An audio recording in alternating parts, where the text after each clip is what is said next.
আচ্ছা, সবাইকে স্বাগতম আজকের লাইভ ক্লাসের জন্য।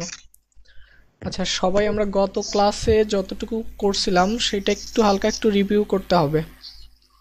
আচ্ছা, সেই রুলসটা কি সবার সামনে আছে? আচ্ছা, প্রথমে অঙ্কটার হেডিংটা একটু পড়ে ফেলেন। হেডিং হ্যাঁ, The cash in bank account in the ledger of Dhaka Traders Limited at 31 December 2010 আচ্ছা, indicated a balance of 4,86,6 টাকা 4,86,6 টাকা. The bank statement indicated a balance of টাকা 6,40,748 on the same date. আচ্ছা, যাই হোক, তাহলে এখানে কয়টা ব্যালেন্স আছে আগে এটা বুঝতে হবে। দুইটা। সবার মাইক্রোফোন অন করে কথা বলতে হবে। এখানে কয়টা ব্যালেন্স আছে? দুইটা। আচ্ছা, দুইটা ব্যালেন্স আছে, একটা আছে ক্যাশ বুকের ব্যালেন্স আর একটা পাসবুকের ব্যালেন্স। আচ্ছা, স্ক্রিন দেখা যাচ্ছে? জি যাচ্ছে। আচ্ছা, এখানে দেখেন লেখা আছে যে আমার মাউস পয়েন্টার খেয়াল করবেন, a cash book in bank account in ledger of Dhaka traders limited. তার মানে আমাদের অঙ্কের নাম কি? Dhaka traders limited, December 31, 2010। মানে আমাদের অঙ্কটা করব আমরা ডিসেম্বর 31, 2010 সালে। এরপরে বলছে ইন্ডিকেট দ্য ব্যালেন্স অফ টাকা আছে, এটা হচ্ছে আমি যদি ইসে বলি তাহলে 4,86,006 টাকা আছে। 86,006 টাকা। তারপরে বলে দিছে the bank statement indicate A balance টাকা আছে 6,40,748 টাকা অন দ্য সেম ডেট। এই সেম ডেট মানে কোন ডেটের কথা বলছে বলো তো? 31 ডিসেম্বর। 31 ডিসেম্বর। তার মানে এরা এখানে একটা কথা বলতে চাচ্ছে, অঙ্কটা কোন কোম্পানির? ঢাকা ট্রেডার্স। ঢাকা ট্রেডার্সের। এখানে ঢাকা ট্রেডার্সের অঙ্কে বলতে চাচ্ছে যে ঢাকা ট্রেডার্সের এই ডিসেম্বর 31 তারিখে তার ক্যাশ ব্যালেন্স, অর্থাৎ ঢাকা ট্রেডার্সের যে লোক তার ক্যাশের অ্যাকাউন্ট শো করতেছে কত টাকা? 4,86,648 আচ্ছা, এবং ব্যাংক বলতেছে তার অ্যাকাউন্টে কয় টাকা আছে? 6,40,748 আচ্ছা, এই কথাবার্তাগুলো বলতেছে সেম ডেটে, ওই একই ডেটে, অর্থাৎ যখন তাদের ডেট একই। আমরা জানি যে, আমি ওয়ার্ডটা একটু ওপেন করি, আমরা জানি যে একটা অ্যাকাউন্ট, এই অ্যাকাউন্টে দুইজন লোক থাকে, একটা হচ্ছে পাসবুক এটা ক্যাশ বুক। আর একটা থাকে হচ্ছে CASS, সরি, একটা থাকে পাসবুক আর একটা থাকে ক্যাশ বুক, এরকমই তো নাকি? তার মানে অ্যাকাউন্ট কিন্তু একটা। কয়টা অ্যাকাউন্ট? একটা অ্যাকাউন্ট। একটা অ্যাকাউন্টের হিসাব রাখবে কয়জন? দুইজন। না, দুইজনই রাখবে, হিসাব রাখবে দুইজন, কারণ একজন রাখবে ব্যাংক আর একজন রাখবো আমি নিজে।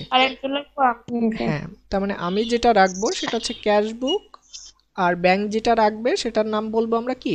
পাসবুক। কিন্তু অ্যাকাউন্ট কয়টা বলো তো? একটা। অ্যাকাউন্ট একটা। এখানে কনসেপ্টটা ক্লিয়ার না হলে কিন্তু অঙ্ক ধরতে পারবা না। অ্যাকাউন্ট কিন্তু একটা, কিন্তু হিসাব রাখবে কয়জন? দুইজন। এই কনসেপ্টটা ক্লিয়ার হয় নাই কার কার? তা না হলে অঙ্ক কিছুই বুঝতে পারবা না। সবার কনসেপ্টটা ক্লিয়ার হয়েছে? অ্যাকাউন্ট হচ্ছে একটা, কিন্তু হিসাব রাখবে কয়জন? দুইজন। তার মানে একই অ্যাকাউন্টে যে টাকা থাকবে তাহলে দুইজনের হিসাবে কি সেম টাকাই দেখাবে? আচ্ছা, যখন এই সেম দেখায় না তখন হচ্ছে আমাদের এই অঙ্কটা আমাদের সামনে আসে। এখানে এই জন্য বলছে যে ওই সেম ডেটে, একই ডেটে, মাউস পয়েন্টার খেয়াল করো, এই একই ডেটে আমাদের ব্যালেন্স ক্যাশ বুক মানে ব্যাংক বলতেছে 6 লাখ সামথিং টাকা, আর ক্যাশ বুক বলতেছে কত টাকা? 4 লাখ সামথিং। কিন্তু এই একই ডেটে দুইজনের ব্যালেন্সই কি হওয়ার কথা ছিল? সমান হওয়ার কথা ছিল। যদি এটা সমান হতো তাহলে এরকম করে আমাদের সামনে আর কোনো অঙ্কগুলো দিত না। এটা হচ্ছে মূল কথা। আমাদের সামনে কেন দিছে? কারণ এদের ব্যালেন্সটা মেলে নেই। এখন বলো, এটা কি সিঙ্গেল ব্যালেন্স নাকি বোথ ব্যালেন্স? আচ্ছা, এই অঙ্কে সবচেয়ে বড় একটা প্রবলেম ফেস করবা, সেটা হচ্ছে কি, আমরা আরো দুই একটা অঙ্ক যখন করব তখন প্রবলেমটা আসবে ভাই ব্যালেন্স তো দুইটা আছে সেটা বুঝতে পারতেছি, কিন্তু কোনটা ক্যাশ বুকের ব্যালেন্স আর কোনটা পাসবুকের ব্যালেন্স এইটা একটা গরমিল ঝামেলা হয়ে যায়। তুমি অল টাইম একটা জিনিস খেয়াল রাখবা, যদি ব্যালেন্স দুইটা থাকে তুমি একটা ব্যালেন্সকে যদি পেয়ে যাও তাহলে বিপরীতটা উল্টা হয়ে যাবে। যেমন এটা বলে দিছে যে ব্যাংক স্টেটমেন্ট ইন্ডিকেট করছে ব্যাংক স্টেটমেন্টে কত টাকা, 6 লাখ সামথিং। তাহলে এই অপর যে ব্যালেন্সটা আছে তাহলে সেটা কিসের ব্যালেন্স হয়ে যাবে, ক্যাশ বুকের। আমরা এই টেকনিকটাও ইউজ করতে পারি। এখন বলছি ভাইয়া হ্যাঁ ভাইয়া আমি যদি এইভাবে দেখি যে ক্যাশ বুকের যে টাকাটা মানে ব্যাংকের যে টাকাটা হচ্ছে পাসবুক আর ক্যাশ যে টাকাটা থাকবে সেটা হচ্ছে ক্যাশ বুকের, তাহলে এইভাবে বুঝলাম যেভাবে না। হোক মূল কথা হচ্ছে তুমি দুইটা ব্যালেন্স ধরতে পারলে হবে। আমি তোমাকে কয়েকটা সিস্টেম শেখাই দিচ্ছি যে এভাবে না এভাবে করতে পারো। মূল কথা হচ্ছে যেভাবে হোক তুমি দুইটা ব্যালেন্স দেখতে পারলেই হচ্ছে। এখন খেয়াল করো তারপরে লাইনটা কি বলছে, the comparison of the bank statement, bank স্টেটমেন্টে একটা কম্পারিজন করলো বা পার্থক্য করলো আর কি।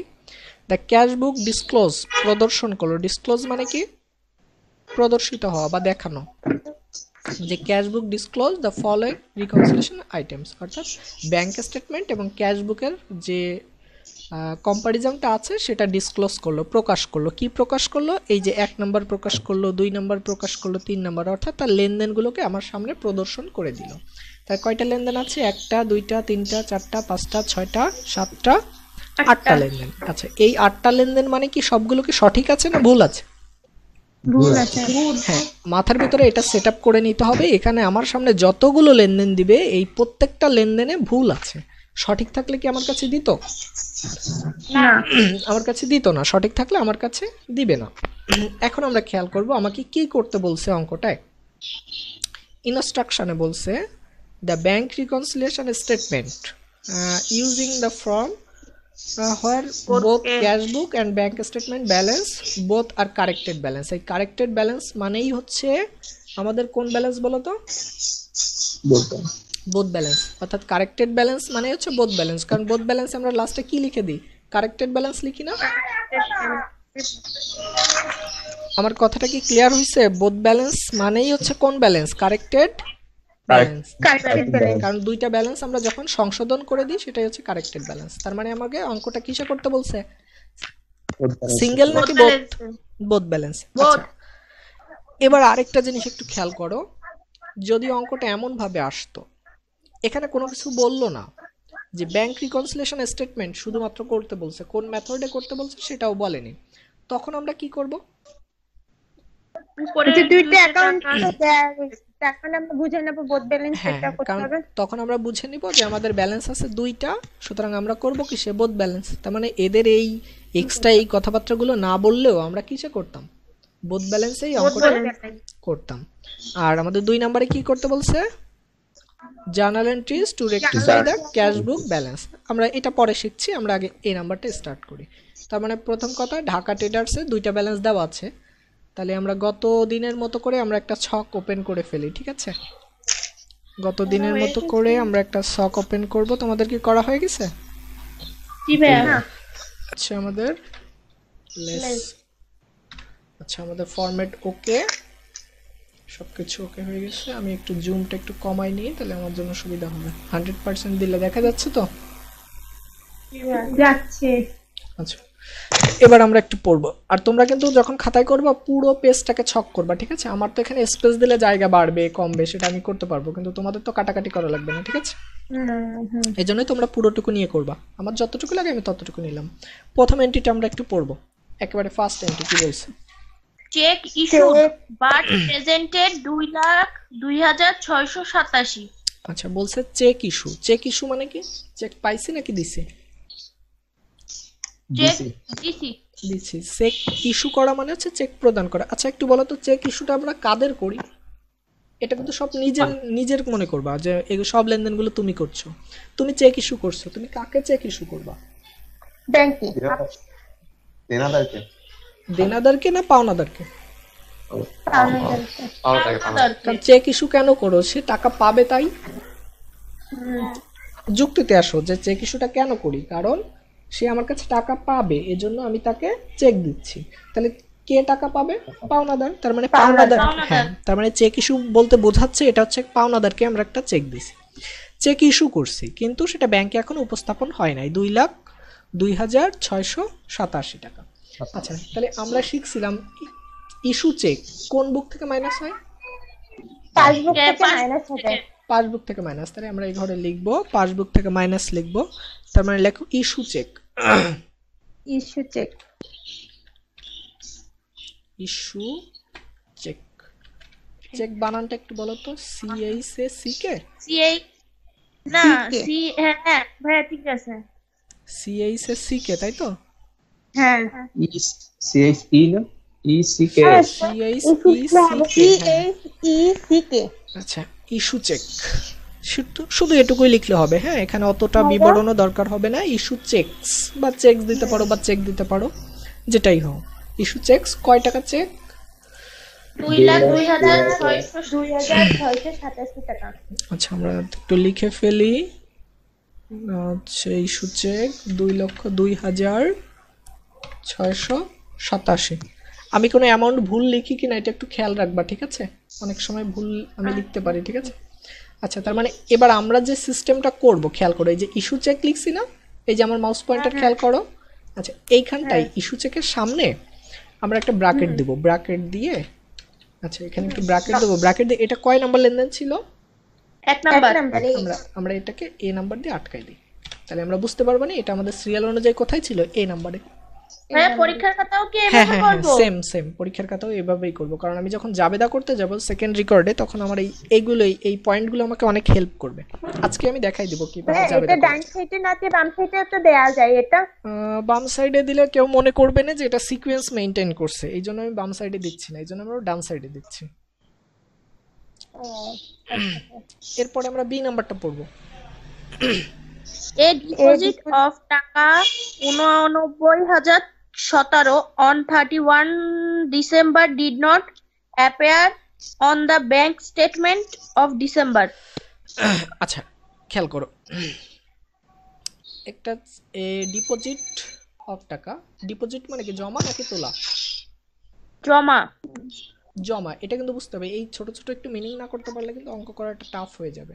এ ডিপোজিট একটা জমা, কত টাকার জমা? 89,017 টাকার একটা জমা, ডিসেম্বর 17 তারিখে। ডিড নট অ্যাপিয়ার, অ্যাপিয়ার মানে কি? সম্পর্ক। অ্যাপিয়ার মানে হচ্ছে প্রদর্শন, মানে দেখানো, প্রদর্শন বা দেখানো। সেটা এখনো ডিড নট অ্যাপিয়ার মানে প্রদর্শন হয় নাই ব্যাংক স্টেটমেন্ট, অর্থাৎ ব্যাংকের বইয়ে অর্থাৎ ব্যাংক স্টেটমেন্টে সেটা এখনো দেখানো হয় নাই। তার মানে খেয়াল করো, আমি কিন্তু জমা দিছি না, হ্যাঁ কিন্তু ব্যাংকে এখনো কি করে নাই, দেখায় নাই। কিন্তু আমরা মুখস্থ করছিলাম ডিপোজিট ইন ট্রানজিট কোন বুকে যোগ? পাসবুকে মাইনাস হবে না যোগ হবে? পাসবুকে যোগ নাকি বিয়োগ? যোগ হবে, কারণ আমরা জানি ডিপোজিট ইন ট্রানজিট পাসবুকে যোগ। তার মানে এই যে আমাদের পাসবুক, আমরা এখানে লিখবো ডিপোজিট ইন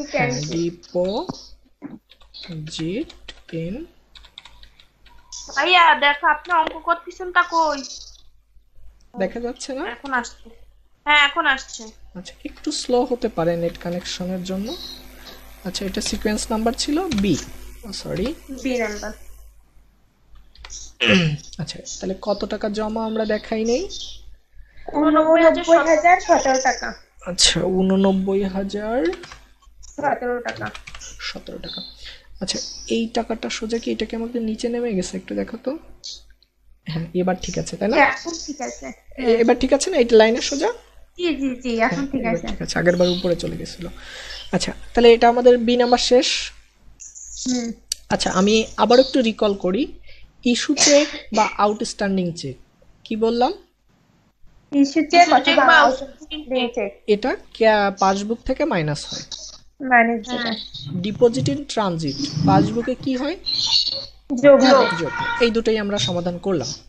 আচ্ছা এটা বড় হাত না দিয়ে আমরা ছোট হাত ইউজ করি। আচ্ছা এরপরে সি নাম্বারটা পড়বো। A check for 20,000 drawn by Dhaka Warehouse Limited has been wrongly recharged by the bank account of Dhaka Traders Limited. আচ্ছা সি নাম্বারে বলছে চেক ছিল, এ চেক ফর টাকা 20,000 টাকার একটা চেক। ড্রন মানে কি তোলা নাকি জমা দেওয়া? তোলা। তোলা বা টাকাটা তোলার জন্য by Dhaka warehouse limited. একটু দেখো কোম্পানির নামটা চেঞ্জ হয়ে গেছে কিন্তু, ঢাকা ওয়্যার হাউস, কিন্তু আমার কোম্পানির নাম কি? Tender Dhaka Dhaka traders traders. Limited. আচ্ছা, তার মানে এই ঢাকা ওয়্যার হাউস লিমিটেডের কত টাকা চেক? 20,000 টাকা। 20,000 টাকার চেক, অর্থাৎ একটা অন্য একটা কোম্পানির চেক। আমরা এটা ক্লিয়ার হলাম নাকি? জি কারণ এটা একটা অন্য কোম্পানি, আমার কোম্পানি না। এই অন্য কোম্পানির একটা চেক উঠাইছে, কত টাকা উঠাইছে? 20,000 টাকা। আচ্ছা, এই ঢাকা ওয়্যার হাউস যদি টাকা উঠায় তাহলে কি তার অ্যাকাউন্ট থেকে কমবে, আমার অ্যাকাউন্ট থেকে কি কমবে? না না। তার এখন থেকে কমবে অর্থাৎ যে টাকা উঠাবে তার অ্যাকাউন্ট থেকে কমবে। এখানে বলছে ঢাকা ওয়্যার হাউস উত্তোলন করছে 20,000 টাকা। এর পরের কাহিনী বলো, দেখো এখানে কি বলছে, হ্যাড বিন রংলি চার্জ, সেটা ভুলবশত চার্জ করছে বাই ব্যাংক, ব্যাংক চার্জ করছে account of Dhaka traders limited, অর্থাৎ আমার অ্যাকাউন্টে ভুলবশত চার্জ করছে। আমার অ্যাকাউন্টে চার্জ করছে মানে কি, যোগ করছে না বিয়োগ করছে? বিয়োগ করছে। অর্থাৎ একটা উত্তোলনের টাকা ব্যাংক ভুলবশত আমার অ্যাকাউন্ট থেকে কি করে ফেলছে, বিয়োগ করে ফেলছে। বিয়োগ করছে এটা কি করা উচিত ছিল ব্যাংকের? না তার মানে সে এখন এই ভুলটা সংশোধনের জন্য কি করতে হবে? এখন পাসবুক থেকে আমাদের যোগ দিতে হবে এখন পাসবুকে যোগ করে দিই, পাসবুকে যোগ করতে হবে, কারণ ভুলটা কিন্তু পাসবুক করছে। আমি কিন্তু আবারও বলবো, এটা কিন্তু একটা ইরোর, এই লেনদেনটা একটা ইরোর। এই ভুলটা কে করছে? ব্যাংক ভুল করছে, ব্যাংক ভুল বশত করছে। তার মানে ব্যাংক ভুল করে আমার অ্যাকাউন্ট থেকে বেশি 20,000 টাকা মাইনাস করছে, তাই এখন আমার অ্যাকাউন্টে 20,000 টাকা সে কি করে দিবে, যোগ করে দিবে। করে দিবে তাহলে সে আমরা কি লিখতে পারি, রংলি চার্জ বাই ব্যাংক, তাই লিখি আচ্ছা wrongly charge bank. Charge by bank. Wrongly বানান ঠিক আছে রংলি বানান ভুল গেছে, আর ROM হবে ভাইয়া। আর WROM। WRON। হ্যাঁ এখানে এই যে, হ্যাঁ এই যে ভাই এখানে- আরেকবার একটু বলা যাবে? হ্যাঁ অবশ্যই বলা যাবে। আমি টাকাটা একটু লিখে নিই। আচ্ছা, তাহলে এখানে কয় টাকা? 20,000 টাকা লিখে নিলাম, 20,000। আবারও খেয়াল করো, 20,000 টাকা হ্যাঁ ঠিক করে দিছি আমি। এখানে খেয়াল করো, একটা চেক, এই চেকটা কি জমার চেক নাকি টাকা তুলে নেওয়ার চেক? জমার চেক না, সি নাম্বার, তোলা চেক সি নাম্বার, তোলা চেক স্যার। এই যে ড্রন, হ্যাঁ, ড্রন তোলার মানে check। এই চেকটা হচ্ছে তুলে নেওয়ার চেক। এখন কে তুলে নিছে? হ্যাঁ মানে তুলে নিছে হচ্ছে ঢাকা ওয়্যার হাউস লিমিটেড। তাহলে ঢাকা ওয়্যার হাউস যদি অন্য একটা কোম্পানি হ্যাঁ অন্য একটা কোম্পানি টাকা তুলে নিছে, তার মানে তার অ্যাকাউন্ট থেকে মাইনাস হবে। জি হ্যাঁ অর্থাৎ মনে করো যে রোদসি তার অ্যাকাউন্ট থেকে 20,000 টাকা মাইনাস করছে বা 20,000 টাকা তুলছে। এখন রোদসির টাকা 20,000 টাকা তুলছে, তাহলে কার অ্যাকাউন্ট থেকে মাইনাস যাবে? রোদসির অ্যাকাউন্ট থেকে মাইনাস যাবে নাকি অর্থাৎ আমার অ্যাকাউন্ট থেকে মাইনাস যাবে? কোন অ্যাকাউন্ট থেকে মাইনাস যাবে? রোশনি এখন থেকে মাইনাস রোদসির অ্যাকাউন্ট থেকে মাইনাস যাবে। অর্থাৎ এই কাজটা ব্যাংক ভুল ক্রমে আমার অ্যাকাউন্টে অর্থাৎ ঢাকা ট্রেডার্সে চার্জ করে ফেলছিল। তাই যেহেতু ব্যাংক ভুল করছে, ভুল করে আমার অ্যাকাউন্ট থেকে বেশি মাইনাস করছে, তাই ব্যাংক এটাকে এখন সংশোধন করে দিল, আমার অ্যাকাউন্টে আবার নতুন করে যোগ করে দিল। আচ্ছা ঠিক আছে বুঝছি। আচ্ছা, এরপরে হচ্ছে আমাদের ডি নাম্বার। ডি নাম্বারটা একটু পড়ো সবাই। The bank had bank had collected collected of Dhaka Traders Limited টাকা 51,000 on account of notes receivable sent for collection. The face value of the note was 50,000. আচ্ছা, এবার আমি একটু পড়ি, খেয়াল করো। ব্যাংক কালেক্ট করছে, মানে কালেক্ট করছে মানে কি, ব্যাংক যোগ করবে না বিয়োগ করবে? কালেক্ট করলে টাকা যোগ করবে যোগ করবে। আচ্ছা, ব্যাংক কালেক্ট করছে ফর ঢাকা ট্রেডার্স লিমিটেডের টাকাটা, মানে ফর মানে জন্য। কার জন্য টাকা কালেক্ট করছে? ঢাকা ট্রেডার্সের জন্য। ঢাকা টেটার অর্থাৎ ঢাকা ট্রেডার্সে ব্যাংক কি করে দিবে? যোগ করবে। কত টাকা যোগ করবে? 51,000। 51,000 টাকা, যেহেতু ব্যাংক যোগ করবে। ভাই বুঝি নাই। খেয়াল করো, ব্যাংক কালেক্ট করছে, ব্যাংক কালেক্ট করছে মানে কি, যোগ করবে নাকি বিয়োগ করবে? যোগ করবে যোগ করবে। যোগ করবে।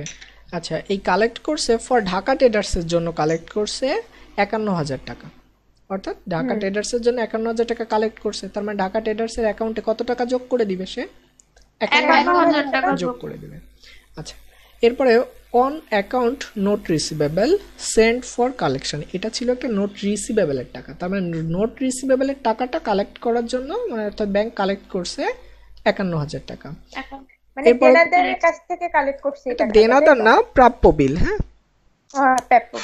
আচ্ছা এরপরে বলছে the face value of notes, অর্থাৎ ওই নোটের ফেস ভ্যালু, অর্থাৎ ওই নোট রিসিভেবলের ফেস ভ্যালু ছিল কত টাকা? 50,000। 50,000 ফেস ভ্যালু মানে হচ্ছে প্রকৃত মূল্য। আচ্ছা খেয়াল করো, নোট রিসিভেবলের উপরে কি সুদ হয় নাকি হয় না? হয়। হয় আচ্ছা নোট রিসিভেবলের উপর সুদ হয়, তাহলে নোট রিসিভেবলের উপর যদি কখনো সুদ হয়, এই সুদটা আমার জন্য আয় নাকি ব্যয়? আয়। আয় আয়। অর্থাৎ খেয়াল করো, মূল টাকাটা ছিল কত টাকায়? 50,000। 51,000 টাকা। 51,000 টাকা না, 50,000 টাকা মূল টাকাটা ফেস ভ্যালু ছিল কততে? 50। 50,000 টাকা আচ্ছা কিন্তু কালেক্ট করছে কত? 51,000 51,000 টাকা। তার মানে এখান থেকে আমার বাড়ছে কত টাকা? 1,000 টাকা। 1,000 এই 1,000 টাকা এই নোটের উপরে সুদ হয়েছে, অর্থাৎ যে এক্সট্রা টাকাটা কালেক্ট করছে নোট রিসিভেবলের উপর সুদ হয়েছে কত টাকা? 1,000 টাকা 1,000 টাকা। তার মানে এই টাকাটা ব্যাংক কি করছে? যোগ করছে না বিয়োগ করছে?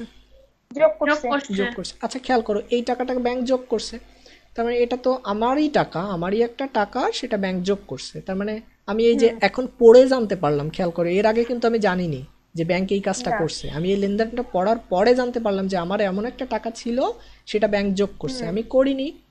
আর এই জন্য আমি এখন কি করব, আমার অ্যাকাউন্টে কি করবো? 51,000 টাকা কি দেখাবো? যোগ করব যোগ করবো। যোগ আচ্ছা করব। আচ্ছা এখানে আমি আরেকটা কথা একটু শেয়ার করি। এখানে যতগুলো লেনদেন আছে সবগুলো কিন্তু সেকেন্ড কাজ, ফার্স্ট কাজ না। আগের দিন ক্লাসে বলছিলাম এখানে যতগুলো কাজ সবগুলো সেকেন্ড কাজ, ফার্স্ট কাজ না। অর্থাৎ তুমি এখানে যত ইনপুট করবা বা এখানে যখনই তুমি খাতায় লিখতে যাচ্ছ তখন সবগুলো সেকেন্ড কাজ করছো, ফার্স্ট কাজ না। ঠিক আছে? অর্থাৎ এই যে ব্যাংকে যেহেতু কালেক্ট করছে, তার মানে ব্যাংক 51,000 টাকা যোগ করছে নাকি করে নাই? করছে যোগ করছে। মানে ব্যাংক কিন্তু অলরেডি যোগ করছে, অর্থাৎ ফার্স্ট কাজটা ব্যাংক যোগ করে ফেলছে। তাহলে এখন সেকেন্ড কাজ আমি করব, অর্থাৎ আমার অ্যাকাউন্টে আমি এখন যোগ দেবো। অর্থাৎ আমার অ্যাকাউন্টটা কই? এই যে ক্যাশ বুক, তার মানে ক্যাশ বুকে আমি এখন Cash book-এ। এখানে যোগ করব। তাহলে কি নামে যোগ করতে পারি? নোটস রিসিভেবল আচ্ছা এখানে আমরা যোগ collected notes collected by bank, of note না নোটস কালেক্টেড বাই, বা লেখো যে নোট, হ্যাঁ নোট লেখো, ভাই নোট কালেক্টেড বাই ব্যাংক এটাই বেশি ভালো শুনুন। নোট কালেক্টেড, নোটস রিসিভেবল, তাই লেখো। Note notes receivable receivable by bank. Notes, এখানে একটা শব্দ দিয়ে দিই, নোটস রিসিভেবল বাই ব্যাংক হবে। হ্যাঁ note collected receivable collected bye bye bank bank collected. আচ্ছা বানানটা তোমরা একটু ঠিক করে নিও, হ্যাঁ হয়তো ভাই যে এখানে একটু ভুল গেছে। কালেক্টেড বাই ব্যাংক, হ্যাঁ ব্যাংক। আচ্ছা কি সহ? উইথ কি? উইথ ইন্টারেস্ট আমরা লিখে দিই উইথ ইন্টারেস্ট, উইথ ইন্টারেস্ট। তার মানে আমরা একটু দেখাই দিই কিভাবে টাকাটা হলো। 50,000 টাকা ছিল মূল টাকা, যোগ ছিল 1,000 টাকা। 1,000 তার টাকা। মানে এখানে টোটাল আমরা দেখাই দিলাম 51,000। 51,000 টাকা। আচ্ছা শুধুমাত্র আমি বাকি আচ্ছা তার মানে আমরা এটাও শেষ করলাম। তার মানে এটা আমাদের নাম্বারিং ছিল। আমরা এখানে আরেকটা D। ব্র্যাকেট দিয়ে বলে দিই এটা হচ্ছে আমাদের ডি নাম্বার। দুটো ব্র্যাকেট হয়ে গেছে, সমস্যা নেই। আচ্ছা এবার আমরা ই নাম্বারটা পড়ব। Bank service charge for December 2010 amount two 6,075 debited on the statement. 675। আচ্ছা খেয়াল করুন, 675 তাই ডি হ্যাঁ। হচ্ছে ডি হয়ে গেল E number. Bank service charge, হ্যাঁ। ব্যাংক সার্ভিস চার্জ ডিসেম্বরে 2010 সালে অ্যামাউন্ট 675 টাকা debited on the bank statement. আচ্ছা এখানে একটা জিনিস আমাদের একটু জানতে হবে, যখন আমি খাতায় ডেবিট লিখি তখন সেটা যোগ হয় নাকি বিয়োগ হয়? নরমালি বিয়োগ যোগ হয় হয়। নরমালি এটা যোগ হয় এটাকে যোগ বুঝতে হয়। হবে। যখন আমরা খাতায় বলতেছি এটা ডেবিট এটা ক্রেডিট, আমরা বলি না খাতায় যে cash debit, account receivable credit, এটা বলি নাকি বলি না? হ্যাঁ হ্যাঁ বলি। আচ্ছা যখন নর্মালি আমরা অঙ্ক করি তখন ডেবিট মানে যোগ আর ক্রেডিট মানে কি বিয়োগ। বিয়োগ। কিন্তু ব্যাংকের ক্ষেত্রে এখানে একটু ডিফারেন্স আছে।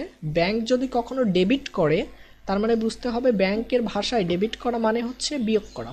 বিয়োগ। তোমরা একটু খাতায় নোট করে রাখতে পারো, যে কোনো জায়গায় একটু খাতায় একটু নোট করো সবাই, যেখানে রুলস লিখছিলাম ব্যাংক। সবাই একটু খাতায় ওই যে বোথ ব্যালেন্স লিখছিলাম না, সবাই কি আমার কথা শুনতে পাচ্ছ? যেখানে বোথ ব্যালেন্স জি লিখছিলাম, জি। আচ্ছা ওই বোথ ব্যালেন্সের ওখানে 7টা পয়েন্ট আমাদের লেখা শেষ হয়ে গেছে না? নোট দিয়ে লিখ। আচ্ছা ওর নিচে নোট লেখো, নোট লিখে 1 নাম্বার নোট লেখো। ব্যাংক ডেবিট করলে মাইনাস পায়, তাই তো? আমি বলছি তাই লেখো, 1 নাম্বার দিয়ে লেখো ব্যাংকের ভাষায় ডেবিট মানে বিয়োগ করা। লেখো ব্যাংকের ভাষায় ডেবিট করা মানে বিয়োগ করা, এবং ক্রেডিট করা মানে যোগ করা।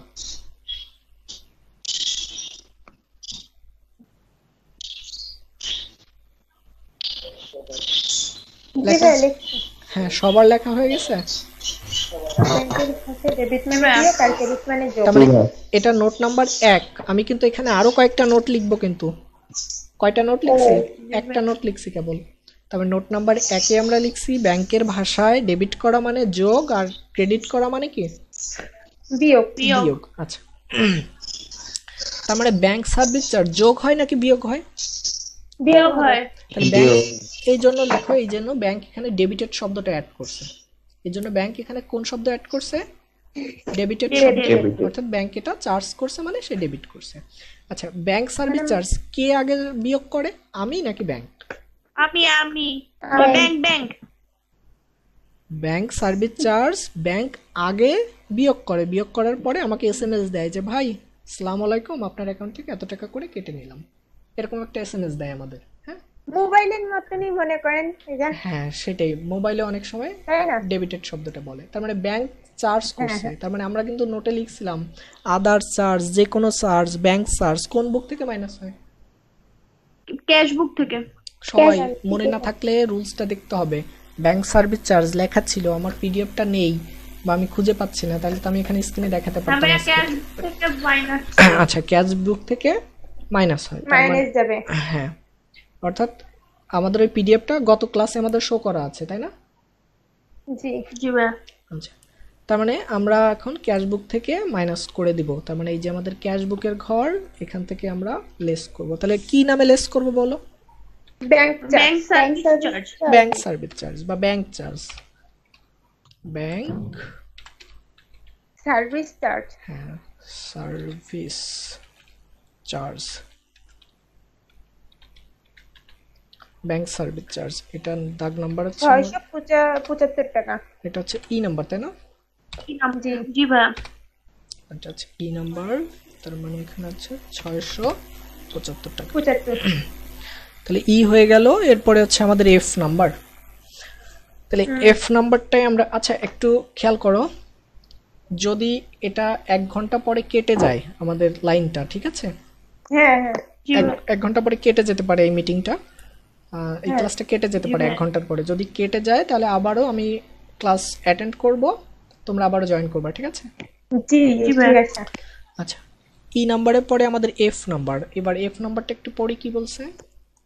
Interest credited by the bank 10,000 টাকা। আচ্ছা এখানে বলছে ইন্টারেস্ট ক্রেডিটেড বাই ব্যাংক। তার মানে বাই ব্যাংক মানে কি? বাই মানে কি? প্রাইম হতে। বাই মানে কি? ব্যাংক কর্তৃক বা দ্বারা। তার মানে কার দ্বারা ক্রেডিট হইছে? ব্যাংক দ্বারা। তার মানে ব্যাংক দ্বারা ক্রেডিট হইছে। তার মানে ব্যাংক দ্বারা ক্রেডিট হইছে, কি ক্রেডিট হইছে? ইন্টারেস্ট সুদ। তার মানে ব্যাংক এই সুদটা যোগ করছে না বিয়োগ করছে? যোগ করছে। যোগ করছে। অর্থাৎ এটা দ্বারা বোঝাচ্ছে আমার অ্যাকাউন্টে কিছু ইন্টারেস্ট ব্যাংক দিছে। তার মানে ব্যাংক যোগ করছে কত টাকা? 10,000 টাকা। তার ব্যাংক যদি কোনো ইন্টারেস্ট ক্রেডিট করে, অর্থাৎ ব্যাংক যদি যোগ করে, তাহলে আমার অ্যাকাউন্টে আমি এখন কি করে দেব? যোগ করে দেব। যোগ করব। আচ্ছা অর্থাৎ আমার ক্যাশ বুকের ঘর, এখানে আমরা এখানে লিখব ইন্টারেস্ট রেভিনিউ লিখব। এখানে লিখতে পারি interest credited by bank. credited interest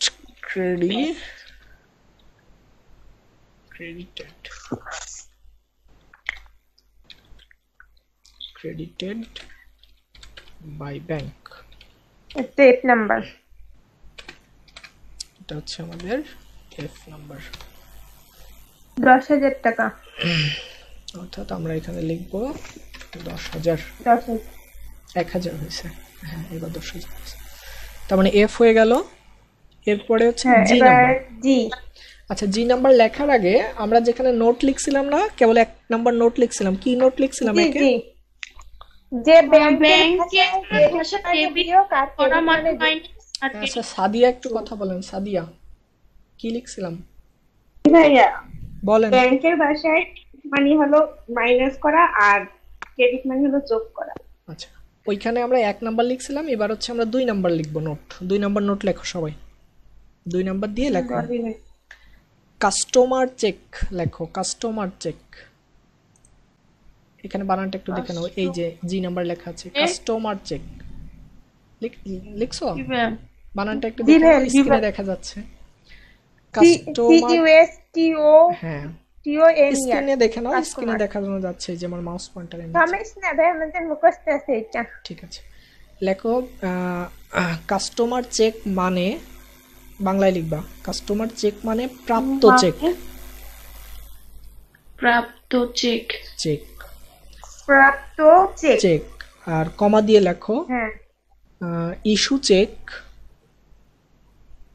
issue cheque issue cheque বা বা আউটস্ট্যান্ডিং। আউটস্ট্যান্ডিং ওটা তো আমরা জানি। বা লেখো চেক নং। চেক নং, চেক লিখে চেক নং NON। এন চেক নন। নন না, NO দিয়ে একটা ডট দাও। ও নং। হ্যাঁ চেক নং। চেক হ্যাঁ এই যে হ্যাঁ তারপর এই যে NO, হ্যাঁ এরকম করে একটা দাও চেক নং। হ্যাঁ চেক দিছি নং মানে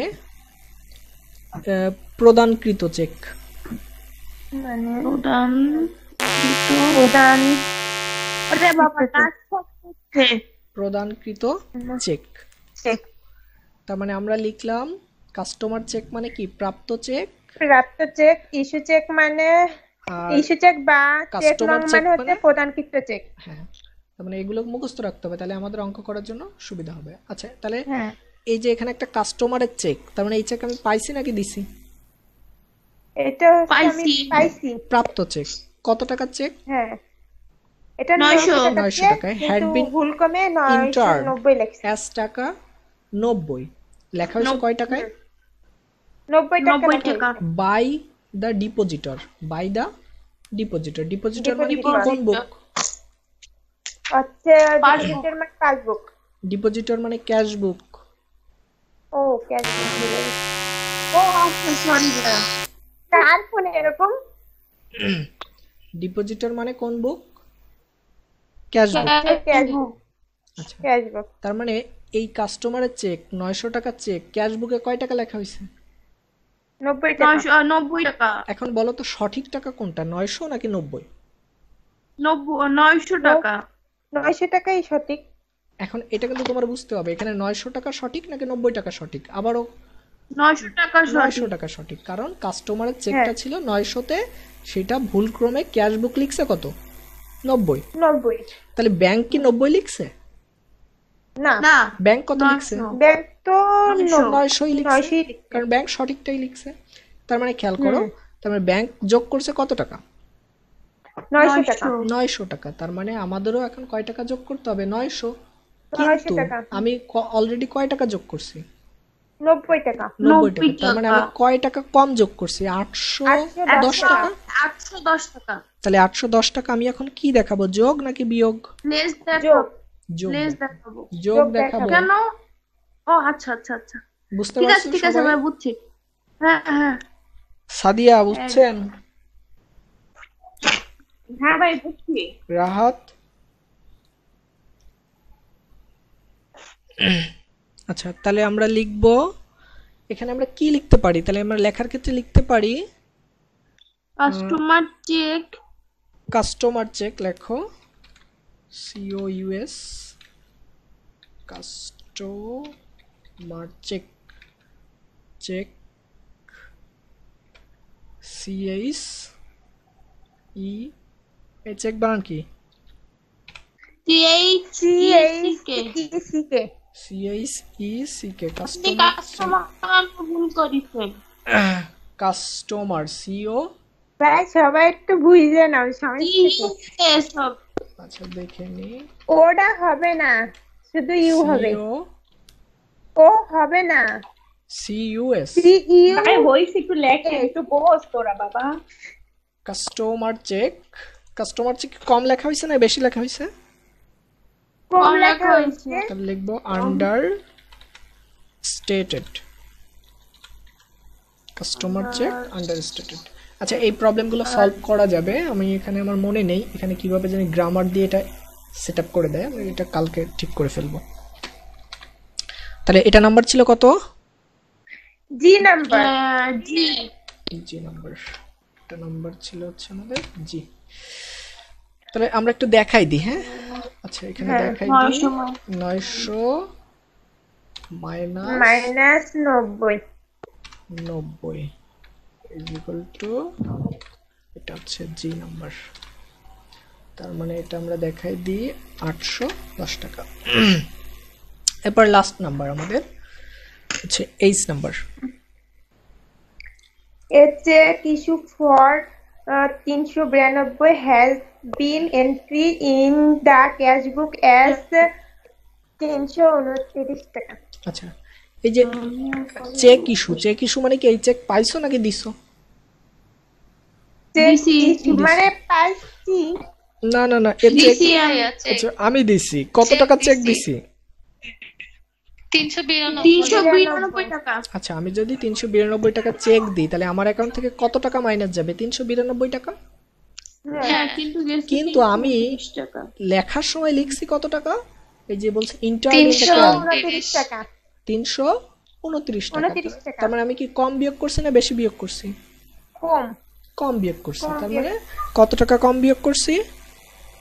63 টাকা। টাকা 63 টাকা। কম বিয়োগ করছি কত? 63। তার মানে আমার অ্যাকাউন্ট থেকে আমি এখন 63 টাকা লেস করব। তাহলে এখানে কি লিখব?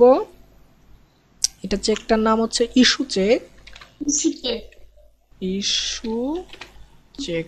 এটা বুঝলাম না, এটা লেস করব কিসের জন্য? আমি তো কম লিখছি, তাহলে বেশি লেখার কথা না। আমি লিখব হচ্ছে 392 টাকা। তার মানে আমি লিখবো মানে কি যোগ করব না বিয়োগ করব? লিখবো মানে যোগ বিয়োগ করব। করব।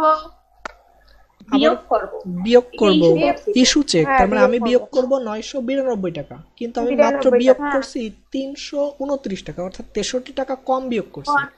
এই কারণে হ্যাঁ, 63 টাকা এখন বিয়োগ দেব। বিয়োগ দিব। তার মানে ইস্যু চেক কম নাকি বেশি হয়েছে? কম কম হয়েছে। তাহলে ইস্যু চেক তাহলে understated, issue check check understated, understanded. Issue check understated. আমরা দেখাই দিব হচ্ছে ইস্যু চেকটা ছিল হচ্ছে আমাদের 392 টাকার মাইনাস 329। আমরা একটু দেখাই দিলাম, এটা লাস্ট নাম্বার আমাদের হচ্ছে এইচ নাম্বার। তার মানে এখানে বিয়োগ করলে দাঁড়াবে কত? অনলি 63 টাকা। 63। আচ্ছা ভুল হয়ে গেল, 63 টাকা। আর কি লেনদেন আছে? না ভাইয়া। আর লেনদেন নেই। তার মানে এবার আমাদের মনে হয় ব্যালেন্সিং করলে মিলে যাবে। হ্যাঁ তার মানে আমাদের সব শেষ। এই পোস্টিং গুলো বোঝো না এমন কেউ আছো? না ভাই বুঝছি। বুঝতে পারছো পোস্টিং গুলো? জি ভাইয়া। আচ্ছা যদি বুঝতে পারো তাহলে তো ভালো কথা, আর না বুঝতে পারলে আরো ভালো কথা। ভাই এখন কি যোগগুলো করব? হ্যাঁ এখন সবাই যোগ করে ফেলো, আমাকে একটু হেল্প করবা ঠিক আছে? যোগের ক্ষেত্রে আমাকে হেল্প করতে হবে। আচ্ছা তার মানে আমাদের এখান থেকে একটা দাগ দিতে হবে, এ পর্যন্ত দিলাম। আচ্ছা তাহলে এখানে আমাদের এটা এই যে ডিপোজিটর এই দুটো টাকা যোগ করলে কত টাকা হয়? 1 লাখ। আচ্ছা তাহলে এটার নাম কি লিখবো? Corrected balance as per passbook. Corrected balance as per passbook passbook আচ্ছা, এটা কি এটা লাইনে সোজা হয়েছে? হ্যাঁ হয়েছে, সমস্যা নেই। আচ্ছা, এটাকে আমি একটু মার্ক করে দিই, সুবিধা হবে না। এরপরে আমাদের ব্যালেন্সটা, এবারে অ্যাডের ঘরেরগুলোকে আমাকে যোগ করতে হবে। আচ্ছা, তাহলে এটাকেও দুটো দাগ দিয়ে ক্লোজ করে দাও। তোমরা কি অঙ্কটা বুঝতে পারছো সবাই? বোঝো নাই এমন কোনো কিছু আছে? জি ভাই বুঝছি। আচ্ছা, না বুঝলে বলতে হবে, ঠিক আছে? তাহলে এখানে আমাদের নামটা লিখতে হবে ব্যালেন্স অ্যাজ পার, এখানে নাম কি হবে তাহলে? Corrected balance as per cash বুক। ক্যাশ বুক। আচ্ছা, আমাদের এই অ্যামাউন্ট তো উপরে চলে গেছে।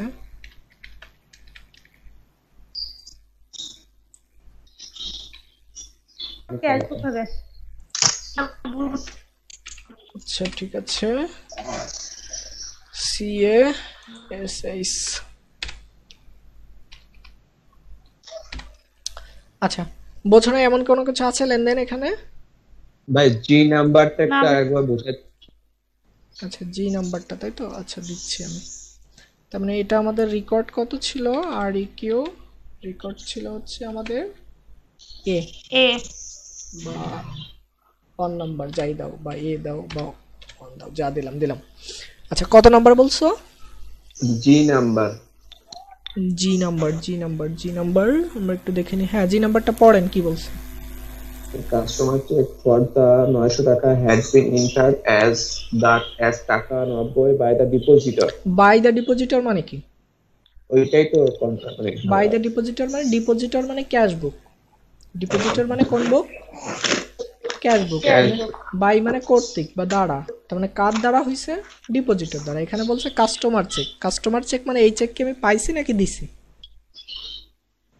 দিছি। না, একটু আগে নোট লিখছিলাম কাস্টমার চেক মানে প্রাপ্ত চেক। খাতায় লিখছো না কাস্টমার চেক মানে কি? প্রাপ্ত চেক। তার মানে আমি কয় টাকার চেক পাইছি? 900। তার মানে আমি খাতায় লিখবো কত টাকা? 900 টাকা। আমি চেক পাইছি 900 টাকায়, তাহলে খাতায় লিখবো কত? 900। কিন্তু আমি লিখছিলাম মাত্র 90, তার মানে 810 টাকা কম লিখছিলাম। যেহেতু আমি 810 টাকা কম লিখছিলাম, তাই এই যে 810 টাকা এই যে আমি যোগ করে দিছি এখানে। জি ভাই, হ্যাঁ বুঝছি ভাই। বুঝছো? জি ভাই। এর জন্য 810 টাকা এই যে আমি যোগ করে দিছি। আচ্ছা আচ্ছা, আর কারো প্রবলেম আছে এখানে? বোঝো নাই এমন কোনো কিছু?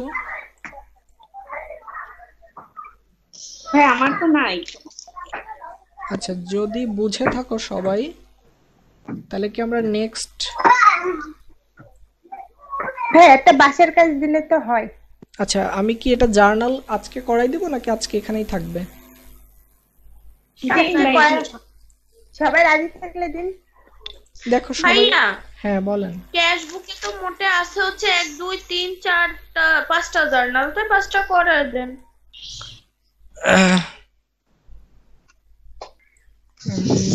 করাই দিব সবাই। দেখো, যদি টাইমের যদি তোমাদের প্রবলেম না থাকে তাহলে আমি করাই দিতে পারি। জি ভাই, করা দেন, সমস্যা নেই। করাই দিব, তাই তো? আমাদের মনে হয় 1 ঘন্টার বেশি হয়েছে, মনে হয় কাটবে না, তাই না? ভাই নামাজ পড়া আছে তো। ভাই নামাজ পড়া আছে, তাইলে আজকে থাক, একটু অন্য টাইমে করেন সন্ধ্যার পর। না না, আজকে লাইভে আসবো না, আমার ঝামেলা আছে। তার মানে আমি আজকেও এটা থাক, তাহলে আমি পরের দিন আমরা এটা জার্নাল শিখে দেবো, ঠিক আছে? এরপরে শুধু জার্নাল করেন, সেটাই ভালো। এখন নামাজের টাইম তো। হ্যাঁ, তাহলে হ্যাঁ ঠিক আছে ভাই, পরে দিন। আচ্ছা, তাহলে আমরা এর পরের দিন যেদিন আমরা লাইভে আসবো ক্লাসে, সেদিন আমাদের রুটিন দেওয়া আছে না? জি ভাই, আজকে সময় দেওয়া আছে, একটা 4টার সময় দেওয়া আছে, কোনটা নেব? আচ্ছা, আমি তো ওটা 3-4টা তো বাতিল হয়ে যাবে। 3টা, ও সরি, 3-4টা হবে, 4টা বাতিল হবে। অর্থাৎ ওই ভাই কালকে তো যেটা 4টায় লেখা আছে ওইটা ভুল, ঠিক আছে? আমি কালকে নতুন, তো আছে ক্লাস। হ্যাঁ, তাহলে যদি কালকে ক্লাস থাকে তাহলে কালকে ক্লাসে আমরা এটা জার্নালটা শিখে নেব, ঠিক আছে? এটা কি বেড 3টে হবে? হ্যাঁ, 3টাই হবে, জাস্ট 3টাই। আর তোমাদের কাছে একটা রিকোয়েস্ট, সেটা হচ্ছে যারা যারা আমাদের লাইভে ক্লাস করতে চাচ্ছে, যেহেতু এটা ফ্রি, তার মানে সবাইকে একটু ইনভাইট করবা, ঠিক আছে? হ্যাঁ বলছি অনেকদিন।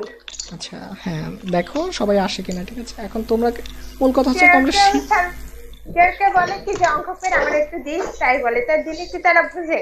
তারা তো এমনি একটু খরচ করে আসতে চায় না, অনেকে অনেক সমস্যা। আচ্ছা সেটা তাদের বিষয়ে, কারণ এমবি খরচ যেটা হয় সেটা আমি জানি। সেটা হচ্ছে বিষয় কি, তোমার যদি কোচিংয়েও আসা লাগতো 20-40 টাকা তোমার রিক্সা ভাড়া দিত, তা 20-40 টাকা মনে হয় এমবি যায় না। ঠিক আছে, তাহলে সবাই ভালো থেকো। আজকের মতো এখানেই আমরা ক্লাস শেষ করছি, ঠিক আছে। ঠিক আছে, আল্লাহ হাফেজ।